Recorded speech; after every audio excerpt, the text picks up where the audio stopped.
It's a red wine aioli with garlic, so it was sort of an homage to Julia. This looks like cake frosting, the purple wine sauce. The mustard on the bottom of the burger tastes amazing. I love the kind of creamy tanginess of the special sauce. It's super interesting as a summer burger, like a non-traditional summer burger, right? Because it doesn't have any ketchup on it, and that's really interesting. Yeah. You get the tomato flavor, but not through ketchup. Yeah, and maybe a glass of red wine would be nice with this burger. Amazing. Thanks for making that. You're welcome.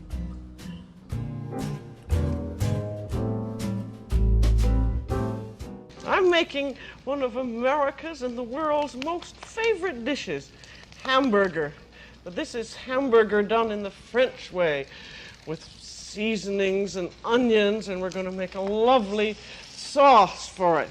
Because this is the steak and hamburger show today on The French Chef.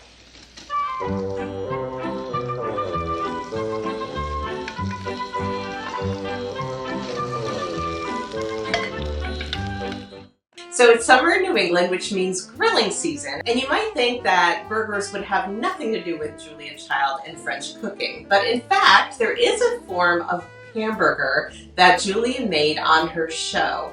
It's a traditional Lyonnaise dish called beefsteak haché à la Lyonnaise, which is really just chopped beef with some spices, salt, pepper, and egg kind of bound together. So trying to kind of hybridize the traditional French dish with an American take, and I think it's really delicious, and I hope you will make it with me. So let's make our hamburgers. The egg white in this egg will actually aerate the burgers a little bit, so they won't be too heavy.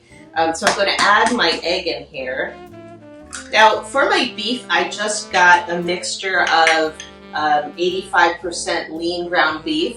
Julia, in her episode, talks about getting specifically the least expensive cut of beef. So now I have this 1 cup of onions. They were just basic yellow onions that I cooked in 2 tablespoons of butter until they were nice and golden. So those go in there. Now I'm going to add kosher salt, some dried thyme, A little bit of herbs. You can use thyme or sage. I'm using Italian seasoning, which I like very much. It's a combination of everything. Julia says only 1/8 of a teaspoon of pepper, but I love the flavor of pepper with beef, so I used extra, probably a teaspoon there.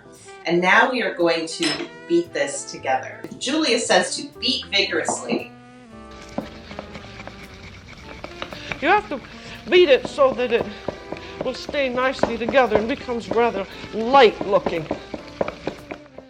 Okay, let's keep going. This is not yet done. You almost want to see it lighten a little bit in appearance. Okay, so now we are going to form this meat into patties, which we will then cook in a skillet. So you just take a piece of meat. This should form 6 to 8 burgers, depending on how large you want them. I like a half-pound burger, so I'll go for 8. So I'm just going to form them like that in a patty. Now, one thing I like to do when I make burgers is to make a little divot in the center with my thumb, because as the burger cooks, it shrinks in, it pulls in toward the center. The meat basically contracts as it cooks.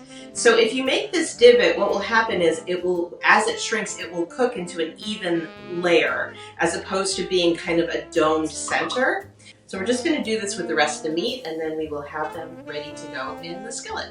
So I have a very hot skillet here. I'm adding a little bit of oil. Julia uses oil and butter, but I feel like hamburgers have enough fat that you don't really need more fat. Now, Julia, in the French style, she dredges the burgers in flour before putting them in the skillet.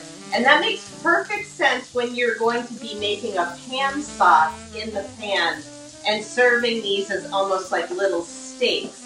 However, because these are just going to be burgers, I don't need the flour because I'm not making a pan sauce. But I'm going to let them go for 4 or 5 minutes just to form that beautiful brown crust. And if you're cooking these on the grill, if you let it form the crust, it will naturally release from the grate and it will not stick. So patience is really key and not having mangled burgers or fish or chicken or any other thing for that matter. I must say I like these no-stick pans, and this is a new type of rubber spatula that's, I guess, non-inflammable or non-burnable. Anyway, it's perfect for the no-stick pan. I think it's hard to say how long to cook hamburgers. Some people like them very rare, and some people like them well done. Okay, so I've got these two left, and they are feeling just right. They're kind of a little, they're like firm, but not too firm. Perfect. They feel perfect. So I'm going to take these off the heat. So I got some brioche buns for our burgers today because that's very French. And brioche is actually a really nice bun for a big hearty burger like this. So this is going to go in here. And now the last burger is ready, and I'm going to put that in the last brioche bun. There we go.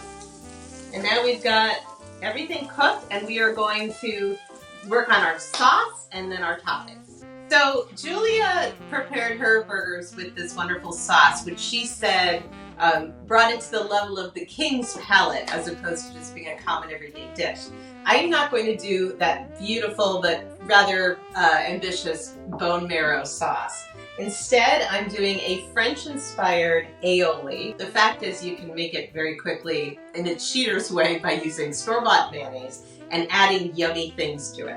Now in this case, what I have here is some red wine. I started out with 3/4 of a cup of red wine and cooked it down to 2 tablespoons. So I just simmered it. So this is sort of like a red wine reduction with garlic and honey. So I'm going to add enough of this to the mayonnaise to just kind of make a really beautiful red, kind of tangy, sweet, and garlicky sauce. So now I've got my sauce, so let's build our burgers.